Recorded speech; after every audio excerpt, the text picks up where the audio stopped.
감사드립니다. 우리 어느 종교의 신을 친구라고 말하는 종교가 있을까요? 우리 하나님은 위에 계신 나의 친구 되시는 줄 믿습니다. 그 하나님께 감사 찬양하는 이 예배 되시고 또 하나님이 주시는 은혜에 우리 추석 명절이 되시기를 축복합니다. 지난 주 중에 우리에게 주셨던 레위기의 말씀은 정결법에 관한 말씀이었습니다.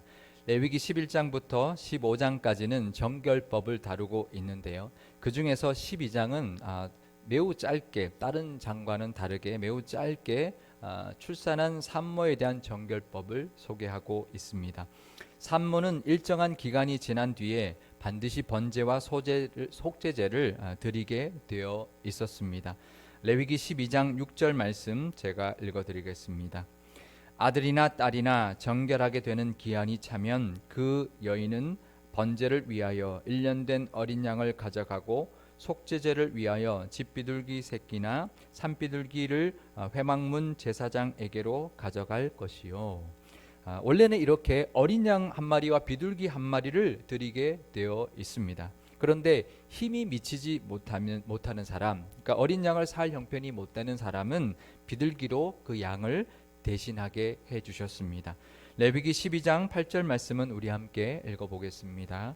그 여인이 어린 양을 바치기에 힘이 미치지 못하면 산비둘기 2마리나 집비둘기 새끼 2마리를 가져다가 하나는 번제물로 하나는 속죄 제물로 삼을 것이요 제사장은 그를 위하여 속죄할지니 그가 정결하리라. 아멘. 이런 배려의 모습은 레위기 1장부터 명령하셨던 제사의 규례 때부터 늘 그래 오셨고요. 또 그 후에 나오는 이 말씀 후에 나오는 나병 환자의 정결 규례에서도 그렇게 말씀해 주셨던 것입니다. 하나님께서는 하나님께 죄를 지어서 용서함을 받는 속죄 제물은 어린 양이나 염소로 해야 했습니다.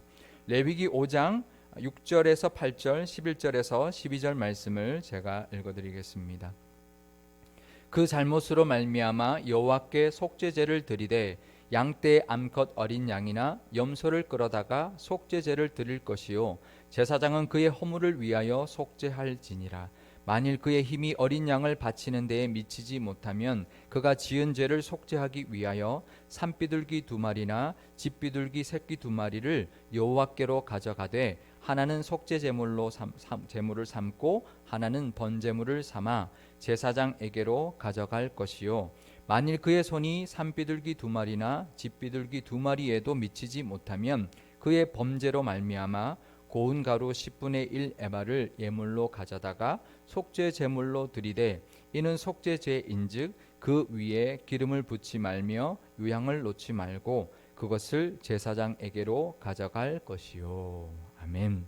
그러니까 힘이 미치지 못하는 사람, 그러니까 가난해서 어린 양을 살 형편이 못 되는 사람은 산비둘기나 집비둘기를 예물로 가져와도 된다고 허락해 주셨습니다. 그런데 그것조차도 힘든 사람은 고운 가루 10분의 1 에바에 기름도 가져오지 말고 유향도 가져오지 않아도 된다 말씀하고 있습니다. 번제와 소제와 화목제는요 자원에서 드리는 제사였습니다. 그래서 안 드려도 되는 제사인데요, 이 속죄제는 그렇지 않았습니다. 죄를 지은 사람이라면 누구나 무조건 드려야 하는 제사였는데요, 그렇기 때문에 가난하다는 이유로 제물을 살 돈이 없어서 하나님께 용서함을 받을 기회조차 얻지 못하는 그런 일이 있으면 안 된다. 그런 일이 없도록 하기 위해서 하나님이 이렇게 특별하게 명령해 주셨던 것입니다. 레위기 14장 21절에서 23절 말씀은 우리 함께 읽어보도록 하겠습니다. 만일 그가 가난하여 그의 힘이 미치지 못하면 그는 흔들어 자기를 속죄할 속건제를 위하여 어린 순양 한 마리와 소제를 위하여 고운 가루 10분의 1 에바에 기름 섞은 것과 기름 한 록을 취하고 그의 힘이 미치는 대로 산비둘기 2이나 집비둘기 새끼 2를 가져다가 하나는 속죄 제물로 하나는 번제물로 삼아 8째 날에 그 결례를 위하여 그것들을 회막문 여호와 앞 제사장에게로 가져갈 것이요. 아멘. 이것은 나병 환자를 위한 정결의 제사를 말하고 있는 것인데요, 나병 환자의 속죄 제물도 원래는 어린 양을 바쳐야 했습니다. 그런데 가난해서 어린 양을 살 돈이 없는 사람은 산비둘기나 집비둘기를 드릴 수 있게 해 주신 것이었습니다. 이처럼 하나님은 배려해 주시는 좋으신 하나님이십니다. 그 누구도 가난하다는 그 이유만으로 속죄함을 받지 못하는 일이 절대 없도록 아주 세밀하게 율법으로 배려해 주셨던 것입니다.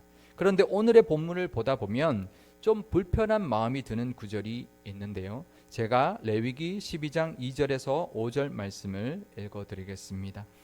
이스라엘 자손에게 말하여 이르라. 여인이 임신하여 남자를 낳으면 그는 이래 동안 부정하리니 곧 월경할 때와 같이 부정할 것이며 여덟째 날에는 그 아이의 포피를 벨 것이요 그 여인은 아직도 33일을 지내야 산열이 깨끗하리니 정결하게 되는 기한이 차기 전에는 성물을 만지지도 말며 성소에 들어가지도 말 것이며 여자를 낳으면 그는 2일 동안 부정하리니 월경할 때와 같을 것이며 산열이 깨끗하게 되면 66일을 지내야 하리라. 아멘. 그러니까 산모에게 속죄의 제물은 원래 어린 양 대신 비둘기로 드릴 수 있도록 배려를 해주셨는데요. 그런데 좀 이상한 것은 왜 출산한 여인을 부정하다라고 하셨는지, 또 아들을 낳은 여인과 딸을 낳은 여인을 부정하다고 여기는 기간을 다르게 정하고 계시는지에 대한 부분은 이해가 잘 안 될 수 있습니다. 출산한 것이 무슨 죄인가, 또 딸 낳은 것이 왜 더 부정한가, 왜 하나님은 이렇게 차별하고 계시는지 의문이 충분히 들 수 있습니다. 아마 여기 출산을 경험한 우리 어머님들이 계시는데요. 이 말씀을 보면서 하나님 앞에 좀 섭섭한 마음이 들 수도 있을 것입니다. 만약에 이 말을 주변 사람들이나 시부모님이 이렇게 말했다면 기분이 어떨까요? 우리가 저희 가정이 미국에서 이제 아이 둘을 낳는데요. 둘째 딸을 낳았습니다. 그리고 한국에 전화를 했더니 이제 우리 가족들이 뭐라고 하냐면 왜 힘든데 둘째까지 낳냐. 그 말이 얼마나 섭섭하든지. 물론 경제적으로 힘들죠. 아이를 낳으면 힘든데, 근데 그래도 야 잘했다 수고했다 이렇게 말하지 않고 왜 힘든데 둘째까지 낳냐 그 말을 하는데 너무 좀 마음이 섭섭하더라고요. 사실 그 둘째 아이 때문에 오히려 힘든 시간을 더 기쁘게 잘 이겨낼 수 있었거든요. 근데 만약에 우리 주변에 있는 사람들이나 시부모님이 이렇게 말한다면 아이를 낳았으니 너는 부정하다, 딸 낳았으니 넌 더 부정해 라고 말한다면 분명히 아주 많이 서운할 것입니다. 아기를 낳은 것이 무슨 잘못이길래 부정하다고 하나님이 그러시나, 딸 낳은 것은 무슨 이 산모만의 문제인가.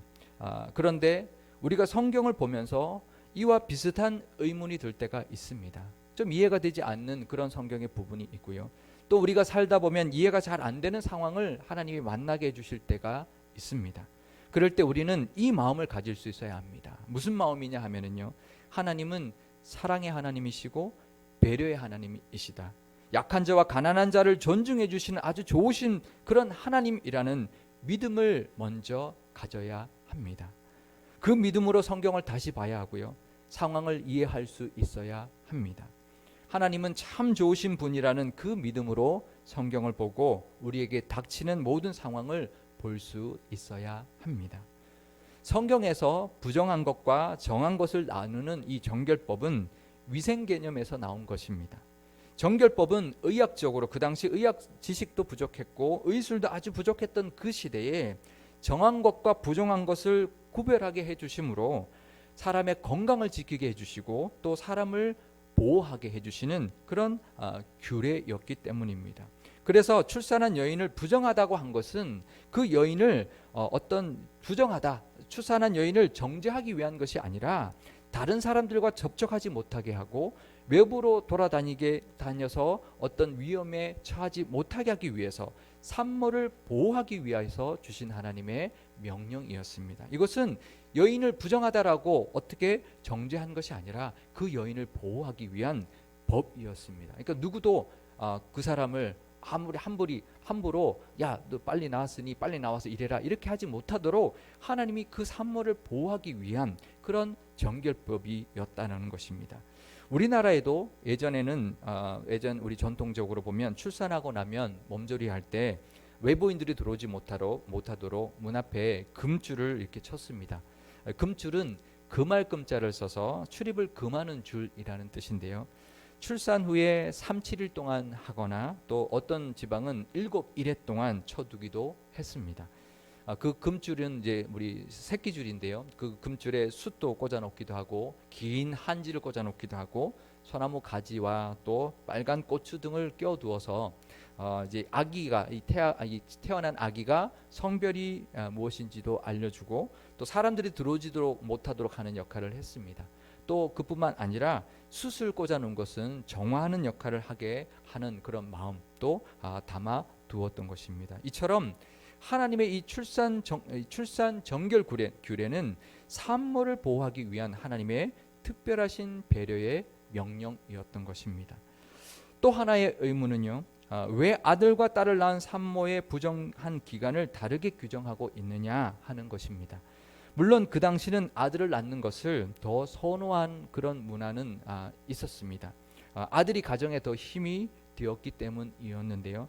그런데 그런 이유에서 아들을 낳은 산모와 딸을 낳은 산모를 차별하는 것이 아니었습니다.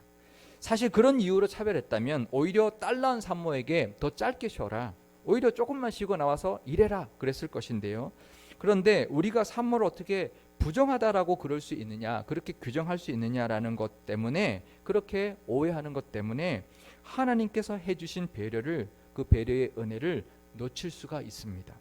딸을 낳아서 부정하게 된 기간이 더 길게 하신 것은 오히려 그 딸을 낳은 산모를 더 배려해 주신 은혜였습니다. 더 오래 쉴 수 있도록 배려해 주신 명령이었습니다. 아들을 낳으면 7일 동안 부정하다고 하고 8일째 아기의 포피를 베게 하고는 33일을 더 지내고 그 다음에 나와서 정결의 제사를 드리게 했습니다. 그러니까 아들을 낳은 산모는 총 40일 동안 쉰 후에 제사를 드리라 했는데요. 딸을 낳은 산모는 두 일에 14일 동안 부정하다라고 규정하고 그 후에도 66일을 더 지내야 밖에 나와서 정결의 제사를 드리게 했으니 딸을 낳은 산모는 총 80일 동안 쉬게 했던 것입니다. 아들을 낳은 산모보다 딸을 낳은 산모가 훨씬 더 긴 기간, 2배의 기간 동안 40일, 아들을 낳으면 40일, 딸을 낳으면 80일 동안 쉬게 하셨던 것이죠. 산후조리를 더 할 수 있도록 율법으로 정해 주신 것이었습니다. 아들 낳은 것이나 딸을 낳은 것이나 산후조리하는 시간은 어떤가요? 딸 낳았다고 더 쉬어야 되고 아들 낳았다고 덜 쉬어야 되나요? 아니면 아들 낳았다고 더 쉬어야 되고 딸 낳았다고 덜 쉬나요? 산후조리하는 것은 똑같습니다. 그런데 그러면 왜 하나님은 딸을 낳은 산모에게 이렇게 2배의 시간 동안, 더 긴 시간 동안 몸조리를 하게 해 주셨을까요? 그것은 바로 딸을 낳은 산모의 섭섭한 마음, 그 당시는 어쩔 수 없이 아들을 더 귀하게 여겼기 때문에 딸을 낳아서 낙심한 그 산모를 위로하기 위해서 그 더 긴 시간 동안 그 산모를 쉬게 해주신 하나님의 배려의 명령이었습니다. 아마 사람이 정했으면 아들을 귀하게 여겼으니 아들 낳은 사람을 더 쉬게 하고 딸 낳은 그 산모를 더 짧게 쉬게 했을 텐데 하나님은 반대로 하셨다는 것입니다. 제가 차별이라고 말했는데요, 이건 부정적인 의미의 차별이 아니라 은혜의 차별을 베풀어 주신 것입니다. 차별의 한자는 다를 차자에 나눌 별자를 씁니다. 둘 이상을 각각 등급이나 수준의 차이를 두어서 구별한다라는 뜻인데요. 보통 우리가 이 차별이라는 단어를 쓸 때 남녀 차별, 인종 차별 이런 단어처럼 좀 부정적인 어감을 가진 그런 단어에서 우리 사용되기는 하지만 사실 그 뜻은 사실 어떤 이유로든 그 차이를 두고 구별한다는 그런 뜻이 있습니다. 그래서 꼭 부정적인 의미만 가지고 있는 단어가 아닙니다. 반대말은요, 평등, 동등, 평준, 또 균일이라는 단어들이 있는데 사실 무조건 동등하게 하고 균일하게 대하는 것, 평준하게 대하는 것만이 다 좋은 것은 아닙니다. 오히려 약자는 균일하게 대해서는 안 되고요, 몸이 불편한 사람은 오히려 더 배려해 주어야 되는 것입니다. 하나님은 이렇게 차별하시는 은혜를 주시는 분이십니다. 차별을 나쁘고 악하게 쓰시는 분이 아니라 차별을 더 은혜롭게 쓰시는 분이십니다. 때로는 우리가 하나님께서 나에게 하나님께 섭섭할 때가 있어요. 하나님 왜 나를 차별하시나? 왜 하나님은 나는 다른 사람과 다르게 대하시나 그렇게 느껴질 때가 있습니다. 그럴 때는 섭섭하기도 하고요. 하나님께 화가 날 때도 있습니다. 그런데 우리가 그것을 알아야 합니다. 하나님 절대 그런 분이 아니시다. 그렇게 하는 이유가 분명히 있다는 것을 믿어 드려야 합니다. 하나님은 참 좋으신 분이십니다. 우리를 차별하시는 데는, 다르게 대하시는 데는 그럴 만한 이유가 분명히 있다는 것을 믿고 오히려 그 차별에 감사하는 믿음이 있으시기를 바랍니다. 우리 이만민 목사님이 얼마 전에 아기를 낳았습니다. 지금 아기가 황달이 있어서 계속 병원에 왔다 갔다 합니다. 아기를 낳았는데 제대로 안아보지도 못하고 그 굵은 바늘을 계속 찔러대니 얼마나 마음이 아프겠습니까? 우리처럼 우리 아이들에게도 왜 이런 일이 있을까? 또 우리 가정에는 또 왜 이런 일들이 있을까? 또 우리 집에는 왜 이런 일들이 자꾸 일어날까? 그럴 때가 있습니다. 그럴 때 우리는 차별하시는 하나님의 은혜를 우리가 기억해야 합니다. 우리가 이렇게 다르게 대하시는 이유가 분명히 있을 거다. 그 하나님을 믿고 감사하는 믿음이 있으시기를 바랍니다. 제가 교육전도사였을 때요, 소년부와 젊은 부부 부서를 두 부서를 같이 맡은 적이 있었습니다. 보통 교육전도사에게 한 부서만 맡기지 이렇게 두 부서를 맡기지 않습니다. 그런데 저는 두 부서를 한 해에 같이 맡아서 했었습니다. 첫 해는 청년부 안에 신혼부부 부서를 맡게 해주셨는데 두 번째 해가 되니까 소년부를 같이 맡으라는 것이었습니다. 보통 이 교육전도사는 청년부면 청년부만 맡고요, 교육부면 교육부만 맡습니다. 그래서 이 경험을 청년부 경험만 하거나 교육부 경험만 하게 되는데, 그런데 저는 교육전도사로서 청년부도 맡아봤고 교육부도 맡아봤고요, 또 동시에 두 부서도 맡아봤습니다. 사실 좀 힘들 때도 있었습니다. 대예배 드리고 또 소년부 하고 또 오후에는 젊은 부부 부서까지 하니 좀 힘들 때도 있었는데요. 제가 그때 생각한 것이 있었습니다. 그것은 바로 제가 좀 늦게 신학을 했으니 하나님이 바쁘신가 보다. 남들이 2년 동안 할 일을 한 해에 다 감당하고 한 해에 빨리 이렇게 배우라고 하나님이 이렇게 해주시는구나 라고 생각을 했습니다. 그리고 그때 소년부를 맡을 때요, 또 제가 또 환경공학을 전공했으니 환경동화도 쓰자 그러고 또 환경도 워크북도 만들자 그러고 또 환경설교집도 만들자 그래가지고요, 두 부서를 맡으면서 환경동화도 쓰고 또 워크북도 만들고 또 설교도 또 촬영하고 그래서 설교집도 만들고 그렇게 했는데요, 그때부터 하나님은 다른 전도사들과는 다르게 차별해서 저를 대하고 훈련시키고 있구나라는 것을 참 많이 느꼈습니다. 그 교회가 분립이 되었습니다. 4교회로 나눠졌는데요, 그때 제가 전임 전도사였습니다. 그러면 이제 보통 전임 전도사에게는 교구를 잘 맡기지 않는데 아직 목사 안수를 받으려면 1년 반이나 남았는데 제게 교구를 맡겼어요. 이제 교회가 이제 나눠지면서 이제 교육자들도 나눴는데요. 그래서 나누면서 우리 이제 분리되는 이 교회의 교육자들에게 이제 부서들을 다 이제 골고루 나눴어요. 근데 딱 분립해서 예배를 드려보니까 사람이 생각보다 너무 많이 왔어요. 그래서 교구를 하나 더 만들게 됐는데요. 그래서 저보고 교구를 맡으라는 거예요. 그래서 제가 교구도 맡았고요, 새가족부도 맡았고 젊은 부부, 가정사역부, 상담사역부, 장년교육부, 몽골성교부 이렇게 7개를 맡았어요. 근데 원래는 교구하고 몽골 성교부는 맞지 않았습니다. 그걸 빼고 나눈 거예요, 골고루. 근데 교구 하나가 들어온 거예요. 그리고 몽골 사역 하시는 분들이 우리 교회에 오는 바람에 몽골 성교를 만들어서 또 저에게 맡으라고 한 거예요. 그러니까 저는 아직 전임 전도사인데 부목사님들보다 더 많은 어떤 부서를 맡게 됐고, 또 교구 하나는 이게 새가족도 만만치가 않았거든요. 저는 교구 대신 새가족을 맡았는데 새가족이 그때 한 해 100명씩 200명씩 몰려왔기 때문에 새가족 부서도 만만치가 않았는데요. 근데 교구 하나를 더 맡았으니 정말 바쁜 첫 해를 보냈습니다. 근데요, 교회가 분립되고 첫 장례가 났습니다. 아직 상내부도 구성되지 않아서 상내 부원도 없었습니다. 어느 교구에서 났을까요? 제가 맡은 교구. 아직 상내를 한 번도 해보지 않은, 상내를 해보지도 않았고 상내 장례 예배를 드려보지도 않고 따라가 본 적도 없는 그런 제가 맡은 교구에서 장례가 났는데요. 어디서 났을까요? 부산에서 났어요.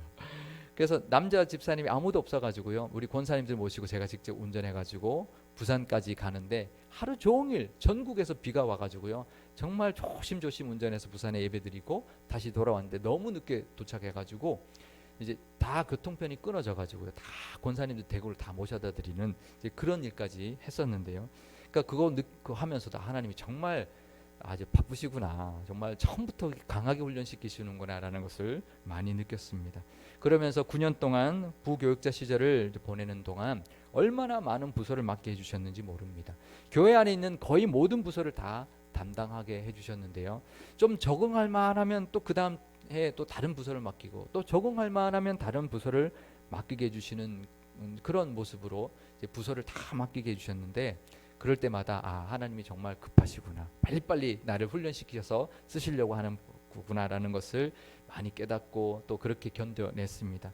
그런데 지금 제가 이제 담임으로 우리 상일교회 와 보니까 그게 너무나 감사한 거예요. 하나님이 이렇게 훈련시켜 주셔가지고 내가 이렇게 담임 역할을 그래도 부족하지만 감당할 수 있게 해주셨구나.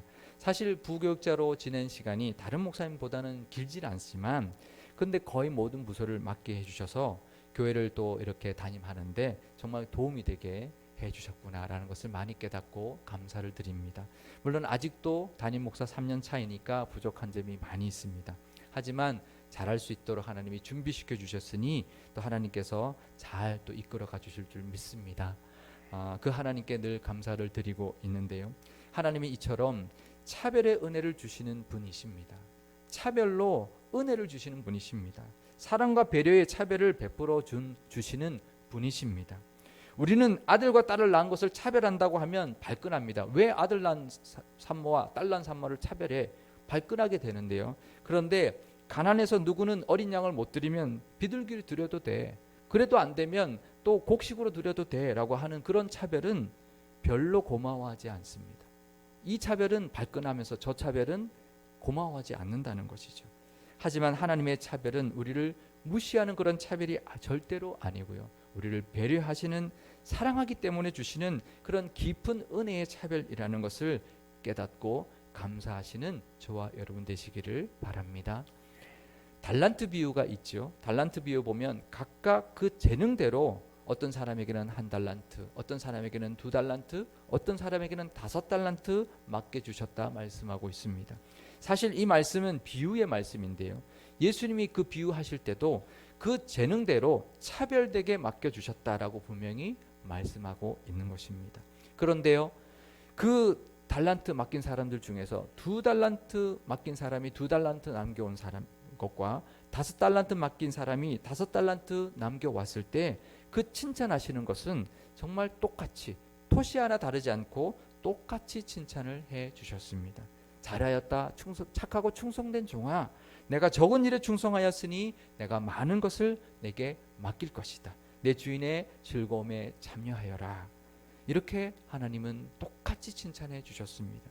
아마 세상에서는 2달란트 남긴 사람보다 분명히 5달란트 남긴 사람을 더 칭찬했을 것입니다. 그런데 하나님은 절대로 그런 분이 아니십니다. 우리 하나님의 차별은 은혜의 차별이고요. 우리의 각 사람을 위한 더 큰 배려의 차별이시며 더 깊은 사랑의 차별이라는 것을 꼭 깨닫고 감사하실 수 있기를 바랍니다. 그 좋으신 하나님께 늘 감사하며 그 차별하심에 시험 들지 마시고요. 오히려 그 은혜에 감사하며 그 은혜를 더 누리며 사시는 저와 여러분 또 우리 상일교회가 되실 수 있기를 주님의 이름으로 축원드립니다. 기도하시겠습니다. 우리를 사랑하시며 특별히 대해주시는 하나님 아버지, 어떨 때는 그 특별한 사랑이 이해가 안 될 때도 있고 특별히 해주시는 그 말씀도 못 알아들을 때가 있습니다. 하지만 하나님은 참 좋으신 분이시며 사랑과 배려로 늘 우리를 대해주시는 분이라는 것을 믿는 믿음을 잃지 않게 도와주옵소서. 그 믿음으로 말씀을 다시 보게 하시고 우리에게 일어나는 모든 일을 다시 볼 수 있는 눈을 허락하여 주옵소서. 믿음의 눈으로 볼 때 그것 또한 다 은혜라는 것을 깨닫는 지혜도 더하여 주옵소서. 지금 이 시간이 내 앞에 놓여 있는 문제들과 어려움들, 이 모든 것들도 다 하나님의 특별하신 은혜임을 고백하는 시간이 되게 하여 주시고 남과 비교하며 차별한다며 서운해하거나 시험에 들지 않게 하시고 오히려 차별하심으로 베풀어 주시는 은혜와 예비하신 복을 바라볼 수 있게 하여 주옵소서. 우리 교회를 위해서도 기도합니다. 그동안 우리 교회에게도 아주 특별한 은혜를 베풀어 주셨으니 감사드립니다. 앞으로도 차별된 은혜를 주실 것을 믿는 믿음도 더하여 주옵소서. 우리 교회를 위해 특별히 예비하신 사랑을 볼 수 있게 하시고 차별된 복도 누리며 감사하게 하여 주옵소서. 그래서 착하고 충성된 종이라 다 칭찬받는 우리 모두가 되게 하여 주옵소서. 우리 구주 예수 그리스도의 이름으로 기도드리옵나이다. 아멘.